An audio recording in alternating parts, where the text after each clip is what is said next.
এজন্য আল্লাহ সুবহানাহু ওয়া তাআলা তার পবিত্র কালামে পাকে বলেন, ইয়া আইয়ুহাল্লাযীনা আমানুত্তাকুল্লাহ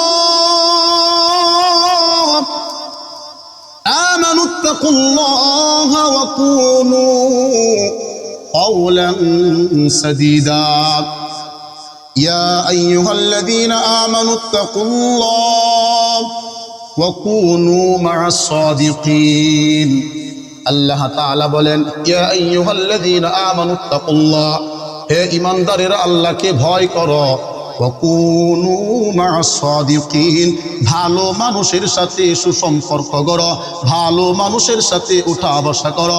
জোরে বলুন না সুবহানাল্লাহ। আল্লাহ বলতেছেন ভালো মানুষের সাথে উঠা বসা করান। আমি যদি ভালো মানুষের সাথে উঠা বসা করি, আমার দিলটা নরম হয়ে যাবে, আল্লাহর জন্য প্রস্তুত হবে। সাধারণ অল্প গুনাহ যদি আমার ভিতরে প্রবেশ করে, তাও আমার ভিতরে একটা অন্যরকম ধ্যান ধারণা সৃষ্টি হবে। নবীজি সাল্লাল্লাহু আলাইহি ওয়াসাল্লাম বলেন, মুমিন বান্দার অন্তরে যখন গুনাহ প্রবেশ করে, এই গুনাহটা তার ভিতরে একটা অস্থিরতা সৃষ্টি করে দেয়। যেমন করে অস্থিরতা সাহাবায়ে কেরামের মধ্যে হয়েছিল। নবীজির সাহাবী হযরতে হানজালা রাদিয়াল্লাহু তাআলা, প্রসিদ্ধ একজন সাহাবী হযরতে হানজালা রাদিয়াল্লাহু তাআলা, নবীজির দরবারে থাকলে একরকম ঈমান মজবুত, বাড়িতে আয়েশা সংসারের কাজকর্মে লেগে গেলে অন্যরকম হয়ে যায়। হযরতে হানজালা রাদিয়াল্লাহু তাআলা নবীজির দরবার থেকে বাড়িতে আসছে। আয়েশা এবার চিন্তা করতেছে, হায় আমি যখন নবীজির দরবারে উপস্থিত থাকি আর আমার সামনে যখন আল্লাহর রাসূল সাল্লাল্লাহু আলাইহি ওয়াসাল্লাম জান্নাত জাহান্নামের আলোচনা করে, আমার তো মনে হয় জান্নাত আর জাহান্নামটা আমার চোখের সামনে ভাসতেছে। আমার ঈমানটা এত বেশি মজবুত থাকে। আওয়াজ দিয়া বলুন সুবহানাল্লাহ। আরে আর আওয়াজ দিয়া বলুন না সুবহানাল্লাহ। নবীজির সাহাবী হযরতে হানজালা রাদিয়াল্লাহু তাআলা আনহু বলতেছেন, আমি যখন পয়গম্বরের সামনে থাকি আর আল্লাহর রাসূল যখন জান্নাত জাহান্নামের আলোচনা করি, আমার মনে হয় জান্নাত আর জাহান্নামটা আমার চোখের সামনে ভাসতেছে। আর আমি যখন বাড়িতে আয়েশা সংসারের কাজ কর্মে লিপ্ত হয়ে যায়, পরিবারের পিছনে সময় দেই, তখন আমার আর এই অবস্থাটা থাকে না। টেনশনে পড়ে গেলেন, এমনটা কেন হয়? এক জায়গায় একরকম, অন্য জায়গায় আরেক রকম। এটা তো মুনাফিকের আলামত। তাহলে আমি কি মুনাফিক হয়ে গেলাম যে নবীজির দরবারে থাকলে আমার ঈমান বড় মজবুত, জান্নাত আর জাহান্নামটা আমার চোখের সামনে উদ্ভাসিত হয়, আর আমি যখন বাড়িতে চলে আসি তখন এমন অবস্থাটা আমার আর থাকে না? আমি তো মুনাফিক হয়ে গেছি। দৌড় দিয়া চলে গেছেন সিদ্দিকে আকবর আবু বকর সিদ্দিক রাদিয়াল্লাহু তাআলা আনহুর বাড়িতে যা বলতেছেন, ও সিদ্দিকে আকবর,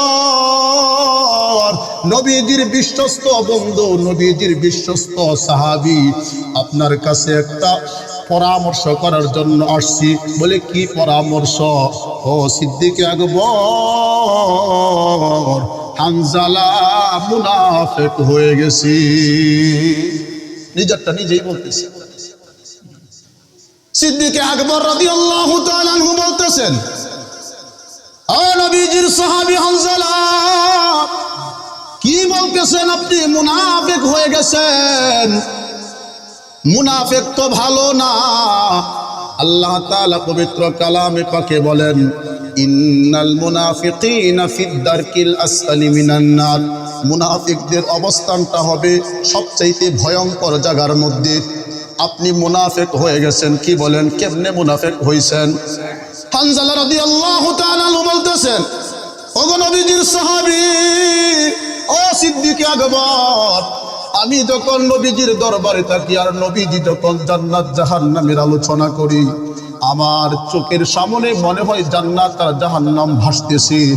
আর আমি যখন বাড়িতে আইসা সংসারের কাজ করে লিপ্ত হয়ে যাই, আমার চোখের সামনে আর এমন অবস্থা হয় না। এক জায়গায় একরকম, অন্য জায়গায় আরেক রকম। এটা তো মুনাফিকি ছাড়া আর কিছু নাই। সিদ্দিক আকবর বলে, ওগো নবীজির সাহাবী হানজালা, এমন অবস্থাটা তো আমারও হয় যে নবীজির দরবারে যখন থাকি, নবীজি সাল্লাল্লাহু আলাইহি ওয়াসাল্লাম যখন জান্নাত আর জাহান্নামের আলোচনা করে, আমারও তো চোখের সামনে উদ্ভাসিত হয়। আমিও যখন বাড়িতে চলে আসি, আমার পরিবারের পিছনে যখন সময় দিই, আমি যখন সংসারের কাজ করে লিপ্ত হয়ে যাই, আমারও তো এমন অবস্থা হয়। তাহলে আমিও তো মুনাফিক হয়ে গেছি। কি মনে করেন? আর আল্লাহ নবীর সাহাবী সিদ্দিক আকবর রাদিয়াল্লাহু তাআলা আনহু আশারায়ে মুবাশশারা জান্নাতের সার্টিফিকেট পাইছেন দুনিয়াতে। এমন সাহাবীর একজন সাহাবী তিনি বলতেছেন, আমারও তো এমন অবস্থা হয় যে আমি আল্লাহ রসুলের সামনে থাকলে আমার ইমানটাকে একরকম, জান্নাত জাহান্নাম চোখের সামনে ভাসতেছে।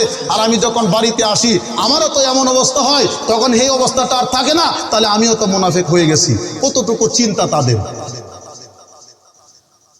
উভয় সাহাবী বইলা পরামর্শ করতেছে,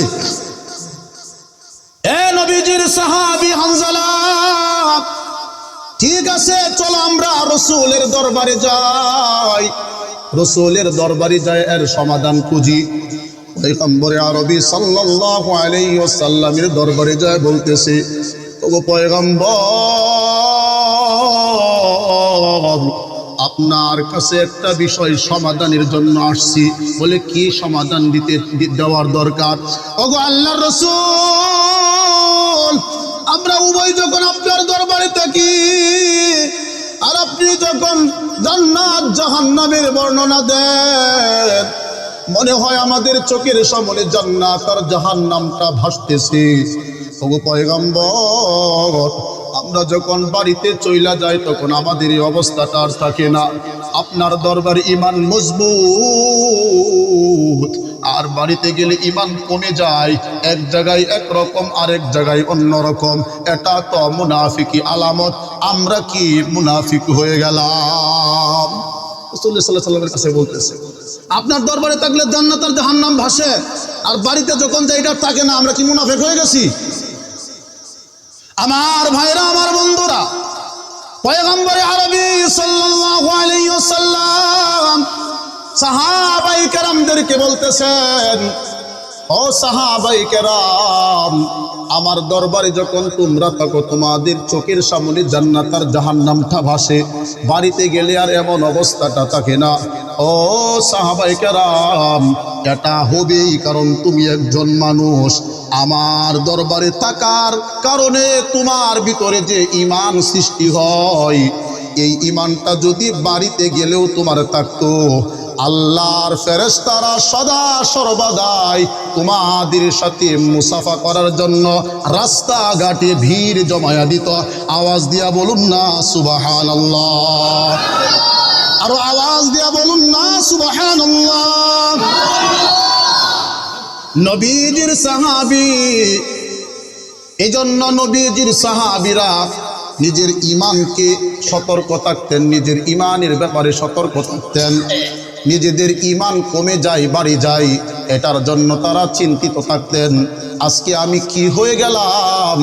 আমি তো আবু বকর সিদ্দিক রাদিয়াল্লাহু তাআলা আনহুর ধারে কাছেও না, হানজালার ধারে কাছেও না। এরপরেও আমার ঈমান কতটুকু মজবুত আছে, এ ব্যাপারে আমার কোনো টেনশন নাই। আমার টেনশন নাই। আমি মরার পরে জান্নাত পাবো আশা নিয়ে বই রয়েছি। মুহাদ্দিসিনে কেরাম এই হাদিসের ব্যাখ্যা করতে যায় বলছেন, নবীজির দরবারে হানজালা হযরতে সিদ্দিক আকবর রাদিয়াল্লাহু তাআলা আনহু থাকলে ঈমান বড় মজবুত থাকে, বাড়িতে আসলে অন্যরকম হয়। এটা হলো পরিবেশের আসর, সুহবতের আসর।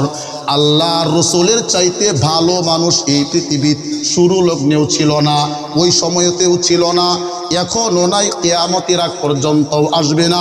জোরে বলুন কথা ঠিক কিনা? এজন্য নবীজির দরবারে যখন সাহাবায়ে কেরাম থাকে, একজন ভালো মানুষের সহবতে থাকার কারণে একটা ভালো পরিবেশের আসর তাদের উপরে পড়তো, এজন্য তাদের চোখের সামনে জান্নাত আর জাহান্নাম ভাসতো। এজন্য মুহাদ্দিসিনে কেরাম বলেন, ভালো যদি হতে চাও, নেককার পরহেজগার যদি হতে চাও, একজন আল্লাহওয়ালা ভালো মানুষের সাথে সুসম্পর্ক গড়ো। জোরে বলুন কথা ঠিক কিনা? ভালো হইতে গেলে ভালো মানুষের সাথে চলতে হবে। এজন্য ভাইরা আমার, ভালো মানুষ আপনি কোথায় পাবেন? ভালো মানুষ যাচাই বাছাই করার জন্য এই মানুষটার আমলের দিকে আপনি খেয়াল করবেন। লোকটার ভিতরে নামাজের গুরুত্ব আছে কিনা, রোজার গুরুত্ব আছে কিনা, লোকটার সূরা কেরাত সহিহ শুদ্ধ আছে কিনা, কোরআন ঠিক মতো পড়তে পারে কিনা, মাসায়াল ঠিক মতো জানে কিনা।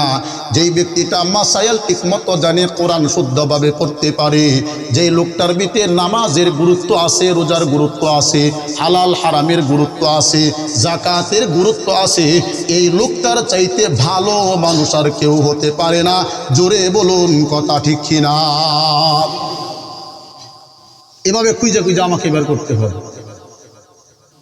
এজন্য ভাইয়েরা আমার, আপনার আমার ভালো মানুষ খোঁজা, ভালো পরিবেশে আসা। দুনিয়ার সবচাইতে ভালো পরিবেশের জায়গার নাম হইল মসজিদ। আপনি আমি যখন মসজিদে ঢুকব, ভালো পরিবেশে আসব, ওই মসজিদের ভিতরে যে সমস্ত মুসল্লিয়ানে কেরাম তারা বড় ভালো, মসজিদের ইমাম বড় ভালো, এজন্য তাদের সাথে আমার সুসম্পর্ক করতে হবে। কিন্তু আজকে আমি তো এমন হয়ে গেলাম, মসজিদের বাহিরে আমি যেমন মসজিদের ভিতরেও তেমন। বলা হয় নবীজির সাহাবীরা মসজিদের বাহিরে ছিল বড় গরম, কিন্তু মসজিদের ভিতরে আসলেই বড় হয়ে যাইত নরম। মসজিদের বাহিরে কেউ যদি ইসলামের উপর আঘাত করত, এই মানুষটাকে সঙ্গে সঙ্গেই কতল করার নিয়ত করত, কতল করে ফেলত। কিন্তু মসজিদের ভিতরে আসলে লোকগুলি একেবারে নরম হয়ে যাইত। আজকে আমি তো এমন হয়ে গেলাম, মসজিদের বাহিরেও গরম তো মসজিদের ভিতরেও গরম। হযরতে ওমর রাদিয়াল্লাহু তাআলা আনহু, উনিও আশারায়ে মুবাশশারা সুসংবাদপ্রাপ্ত জান্নাতের সার্টিফিকেট প্রাপ্ত সাহাবীদের মধ্যে একজন। উনার ভিতরে কতটুকু আল্লাহ তাআলার ভয় ছিল যে উনি নিজেকে বলতেন, আল্লাহ তাআলা যদি এই পৃথিবীর সকল মানুষকে আদেশ করে যে তোমরা সকলেই জান্নাতি, শুধু একটা মানুষ জাহান্নামী, আমি ওমর ভয় করতেছি এই মানুষটাই কি আমি হয়ে যাই কিনা। জোরে বলুন না আল্লাহু আকবার। এজন্য তাদের ভিতরে ছিল আল্লাহ তাআলার ভয়। এজন্য তারা মসজিদের বাহিরে বড় গরম, মসজিদের ভিতরে আসলে বড় নরম। কেউ নামাজে দাঁড়ায় গেছে, নফল করতেছি, কেউ কোরআন তিলাওয়াত করতেছে, কেউ জিকির করতেছে। কিন্তু আজকে আমার এমন অবস্থা হয়ে গেল, আমি মসজিদের বাহির থেকে যখন মসজিদের ভিতরে ঢুকি, দুনিয়াবি যত আলোচনা সব মসজিদের ভিতরে করি। জোরে বলুন কথা ঠিক কিনা?